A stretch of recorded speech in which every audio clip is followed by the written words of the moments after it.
In your opinion, what has been Afreximbank's impact in African economies? I think when you ask the question about economies, you have to look at either the continent as a whole or individual countries. As mentioned earlier, sometimes the bank was very concentrated in activities in, let's say, Nigeria or Zimbabwe, but that's because they were big trading nations. If you look at, let's say, Nigeria, with all the oil and gas and other commodities, Afreximbank played a role in financing the indigenous sector as they took over some of the businesses in the oil services sector and in agriculture, and they took those over from government and some of the large international investors.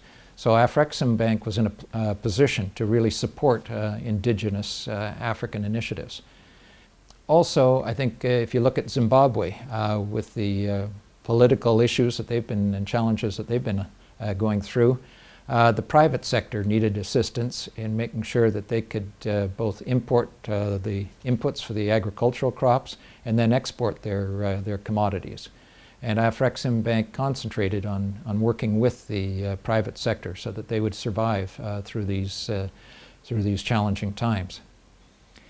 I think the other thing that Afreximbank has done is they've become thought leaders for the continent. They really understood and tackled the issue of intra-African trade and also looking at how Africa can add value for the export of their primary materials and commodities. And can they process or semi-process some of these goods in Africa to add value in Africa as opposed to offshore.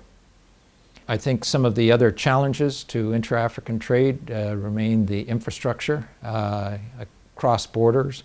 Remember 25 years ago when they were comparing the African lions economies to the Asian tigers.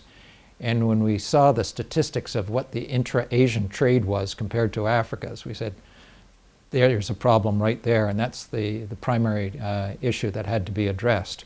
So that's one of Afreximbank's big goals and responsibilities.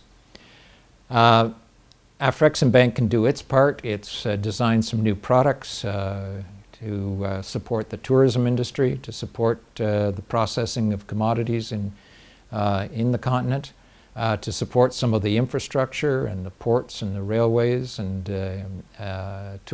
tourism. But I think African governments also have to do more and do their part. The other thing that I think Africa needs to do to support, let's say, Afrexim in their initiatives is that to use some of their own national reserves and put those at the disposal of Afreximbank through either deposits with Afreximbank, but to provide funding so that that money is then reinvested in Africa, instead of the money going and sitting in the international banks, and whether it's Switzerland or New York or London, and earning minimum returns. Let's put that money to work in Africa and let it work for Africa's benefit.